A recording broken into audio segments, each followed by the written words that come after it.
An unprecedented shift is unfolding in Washington, and it isn't being driven by the opposition. For the first time, Republicans themselves are pushing back against Donald Trump, quietly working to block the power he's determined to cling to at any cost. Emergency declarations, war-level language, and mounting behind. Scenes anxiety are colliding as Congress steps in to draw a boundary. This is not just another partisan clash or fleeting breaking news cycle. It's a stress test of whether American authority is governed by law or by the impulses of a single individual. Stay with me until the end because what's happening now could redefine how power operates in the United States long after the headlines disappear. Picture a late-night moment in Washington, phones buzzing across Capitol Hill, aides speaking in hushed tones, senators double, checking their screens to be sure what they're seeing is real because the President of the United States is enraged not at Democrats, not at the press, but at his own party. And for the first time in a very long while, the resistance isn't coming from demonstrators outside the gates. It's coming from within the walls, and that's always where the real danger begins. Right now, Republicans are pushing back against Donald Trump. And no, this isn't the familiar MAGA infighting or carefully planted leaks meant to rattle donors. This is something more deliberate, more calculated, and far more serious because it strikes at the one thing Trump believes he cannot survive without unchecked authority. What makes this revolt matter isn't just frustration over broken promises, whether that's vows of no new wars, the rising cost of living, or the unresolved questions tied to long-promised disclosures that never seem to materialize. What matters is that Republican lawmakers themselves are beginning to move openly and deliberately against the very power Trump is desperate to hold. And when internal guardrails start to engage like this, presidents don't react with restraint. They escalate, they dramatize, they invoke emergencies. That is exactly what we're witnessing now. A presidency leaning into spectacle and crisis language to shield itself from internal fracture. At the center of this backlash is a reality so stark that even seasoned Washington insiders hesitate to say it out loud. The President of the United States has been publicly floating the idea of using military force in ways that could pull America into conflict, not with a distant enemy, but with its own allies. When Senator Chris Murphy spelled this out plainly, it landed like a shock wave. Because once the bluster and branding are stripped away, what remains is a scenario that sounds ridiculous until you realize we're no longer allowed to dismiss these statements as jokes. Greenland is not an empty square on a real estate map. It belongs to Denmark. Denmark is a NATO ally, and NATO's foundation is collective defense. That means any military action against that territory isn't symbolic. It's a legal and strategic nightmare that could, in theory, put the United States in direct conflict with Europe. The fact that lawmakers now feel compelled to explain this to the public says everything about how detached the conversation has become. No one voted for a presidency that risks a shooting war with allies over land acquisition rhetoric. And yet here we are analyzing comments, weighing hypotheticals, and watching members of Trump's own party quietly, but firmly try to close the door before it's kicked wide open. This is where Trump's world becomes essential to understanding the backlash. He doesn't see geopolitics as alliances, treaties, or shared security commitments. He sees it as property, as leverage, as a deal that can be forced if enough pressure is applied. That approach might work in a boardroom. In global politics, it gets people killed. Republican senators understand this. They know that once a president frames military action as a legitimate option, the machinery begins to turn whether Congress approves or not. That's why the War Powers Act has suddenly become the front line, not as a theoretical constitutional argument, but as an emergency brake. Once that brake was engaged, when Republicans aligned with Democrats to move forward a resolution restricting the president's ability to act on his own, Trump didn't answer with outreach or compromise. He answered with fury, crude language, and intimidation. That reaction reveals what happens when someone who treats power as personal suddenly confronts the reality that it is conditional. The reported call to Senator Susan Collins wasn't really about a single vote. It was about the jolt of realizing that loyalty has boundaries, that even within his own party, there are red lines that trigger resistance when crossed. For Trump, that kind of resistance feels existential. His entire second-term posture is built on projecting dominance, inevitability, and absolute control. Nothing shatters that image faster than members of your own party saying no in public, especially when the stakes involve war powers, executive authority, and constitutional limits. This is the moment where the story begins to accelerate, because when Trump encounters resistance, he doesn't pull back. He reframes. He escalates. He reaches for the language of crisis using emergency declarations, not merely as policy mechanisms, but as political weapons. The national emergency tied to Venezuelan oil assets fits seamlessly into that pattern. It positions him as the lone guardian of national security while casting lawmakers who object as impediments. That framing persists even though the reality is far messier. Years-long timelines, massive corporate interests, fragile infrastructure, and benefits that would largely accrue to multinational energy companies rather than everyday Americans. But complexity has never been the objective.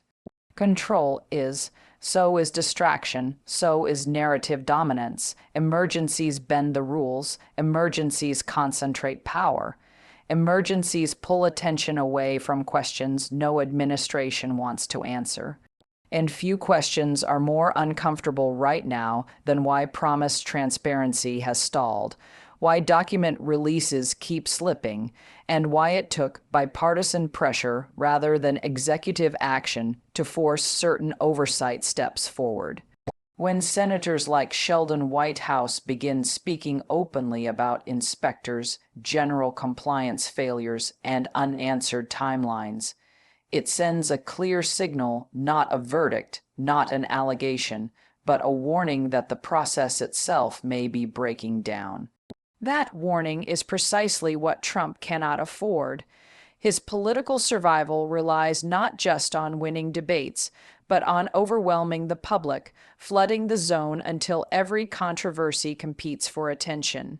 Which is why the Republican revolt, the war powers fight, the emergency declarations, and the delayed disclosures are not separate developments. They are the same story told from different vantage points. A presidency attempting to outrun accountability by accelerating disorder.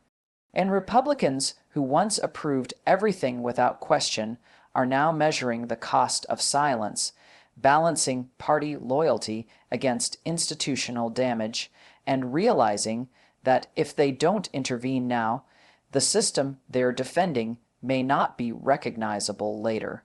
Once a president openly signals that he is guided only by his own judgment and not by law, treaties, or precedent, the issue stops being partisan and becomes structural. That is the moment we are living in now. Behind closed doors, Republicans are quietly asking themselves whether stopping Trump would be an act of disloyalty or an act of preservation. History doesn't remember who shouted the loudest online.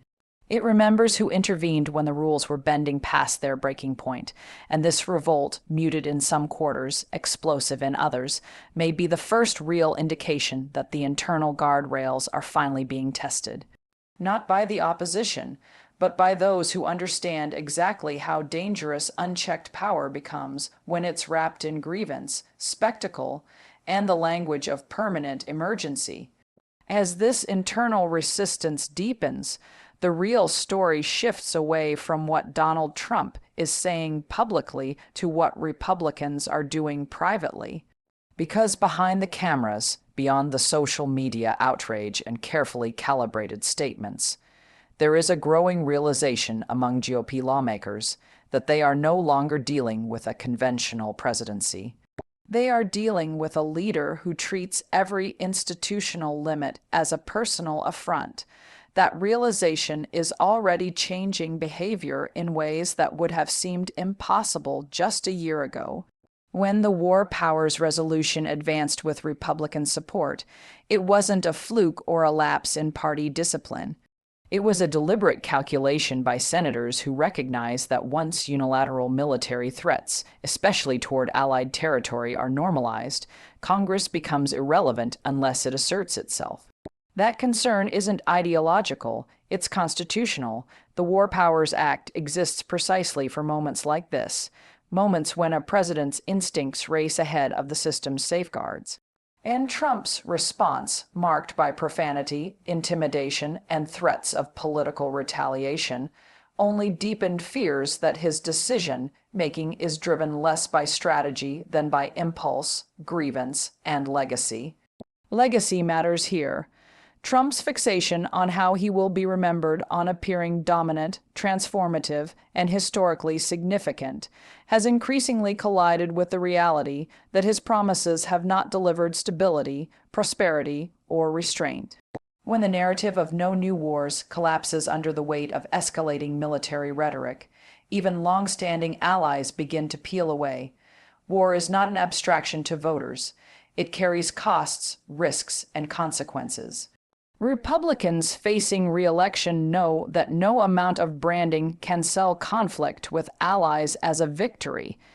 That's why Trump's turn toward emergency powers feels less like decisive leadership and more like panic. Emergencies allow debate to be bypassed, dissent to be marginalized, and opposition to be recast as sabotage. This tactic has a long history, not only in American politics, but worldwide. Leaders who sense their authority slipping often reach for extraordinary measures to freeze the moment in their favor. In Trump's case, the Venezuelan oil emergency is a textbook illustration of how economic assets are reframed as security imperatives, even when the benefits are distant, uncertain, and largely corporate. The language of emergency isn't about feasibility or timelines. It's about optics, control, and narrative dominance. And while the administration claims this move protects American interests, lawmakers across the aisle see something else. A strategic distraction meant to pull attention away from congressional oversight, internal party resistance, and growing scrutiny of executive follow-through. This is where Trump's relationship with his own party becomes openly adversarial. He doesn't seek support, he demands submission. When senators assert independence, he treats it as betrayal rather than governance, publicly threatening careers while privately relying on those same lawmakers for confirmations, legislation, and institutional cover. That contradiction exposes how fragile his position has become. Power sustained by fear rather than coalition eventually turns inward. And we are watching that process unfold in real time as Republican senators quietly coordinate, compare notes, and decide when and how to draw lines that once seemed unthinkable to draw. A deeper anxiety is driving this internal reckoning. The growing fear that Trump's rhetoric about law, morality, and authority is no longer symbolic, but operational. When a president signals that he is guided by personal judgment rather than constitutional limits or international law, it reveals a world in which rules apply only when they are convenient. That world alarms lawmakers who understand that precedent outlives any single presidency. Once norms collapse, they don't simply reassemble later, and that fear has transformed ordinary governance into pressure points. Routine votes becoming flashpoints, phone calls turning confrontational, and policy disagreements morphing into tests of institutional survival. All of this is unfolding amid rising public fatigue and confusion where voters struggle to tell spectacle from substance. That confusion isn't accidental, it's strategic. A crowded information landscape rewards those who flourish in chaos. Trump has always understood that when everything is breaking news, accountability fades into the background. That's why the convergence of these developments matters. The war powers battle, the emergency declaration, the Republican revolt, and the stalled disclosures are not isolated episodes. They are connected stress fractures in a system being pushed beyond what it was designed to withstand.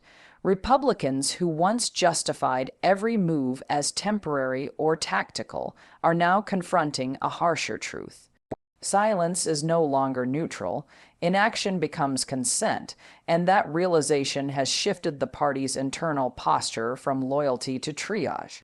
The question is no longer how to help Trump dominate the next news cycle, but how to prevent lasting damage to institutions that must still function after he is gone. That shift, quiet but consequential, is why this revolt feels different, less theatrical, more serious. It isn't fueled by ideology, but by alarm, by lawmakers who recognize that when emergency powers become routine and war rhetoric becomes casual, the boundary between governance and authoritarianism begins to blur. Once that boundary erodes, it rarely returns without cost, and that cost is what Republicans are now trying, perhaps too late, to avoid, even as Trump escalates attacks and frames every restraint on his authority as an attack on the nation itself. In his mind, the two are indistinguishable. That belief, more than any single controversy or policy dispute, is what has finally driven members of his own party into open resistance, setting the stage for an internal confrontation that may shape not only this presidency, but the balance of power long after today's headlines fade. While public debate fixates on war powers and emergency declarations, a quieter and more unsettling pressure is building underneath. Each escalation in crisis language draws attention to what the administration appears most eager to outrun: oversight, documentation, timelines, and the slow mechanics of accountability.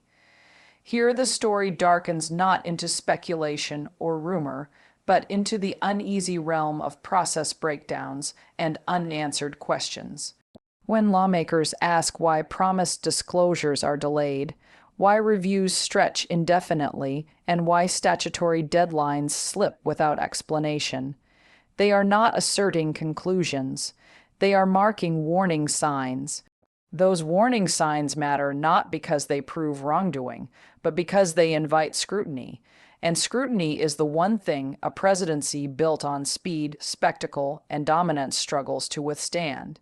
That's why delayed document releases have become such a sensitive issue, because the administration itself framed these disclosures as urgent, prioritized, and transparent, only for reality to move far more slowly than the rhetoric promised. When senators like Sheldon Whitehouse publicly point to gaps between expectation and execution, citing numbers, timelines, and compliance requirements rather than theories, the issue shifts entirely. It stops being a political argument and becomes a test of administrative credibility, and that matters because credibility is the currency of governance. Once it's questioned, every explanation that follows faces deeper skepticism. A request for an inspector general review is not an accusation. It's an acknowledgement that something in the process failed, whether through mismanagement, delay, or competing priorities. And for an administration already facing internal resistance, that kind of inquiry intensifies the pressure. Because inspectors general operate outside political theater. They deal in memos, records, and chains of decision making. Their work doesn't vanish with a tweet or dissolve at a rally. This is where Trump's broader strategy comes into focus. Not in any single remark, but in the repeated pattern of escalation. Whenever scrutiny tightens, the narrative expands, emergencies are declared, external threats are emphasized, the conversation shifts from documentation to dominance, from compliance to confrontation. It isn't subtle, it's reflexive, a habit built over decades. Flood the zone, change the subject, raise the stakes, and hope attention drifts elsewhere. But Congress is not an audience. It is a co-equal branch of government. And some lawmakers are beginning to act like it again, pressing for subpoenas, tracing financial pathways, and asking why certain steps weren't taken earlier if transparency was truly the goal. Again, this isn't about proving a conclusion.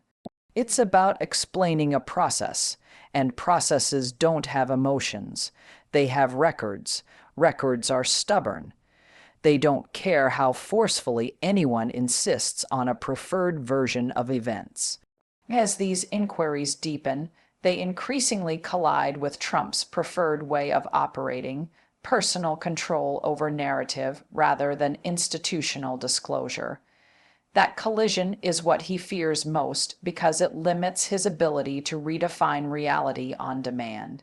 It explains why loyalty rhetoric has intensified, why dissent is cast as sabotage, and why even bipartisan oversight is framed as partisan warfare.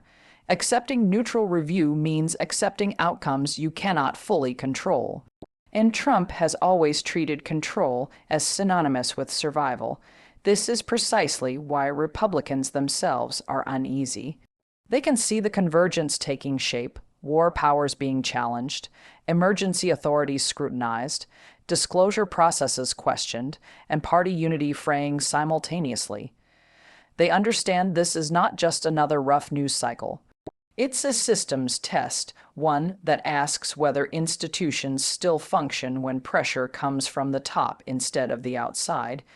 Some Republicans are now quietly admitting that the real danger isn't what investigators might uncover, but what happens if oversight collapses altogether.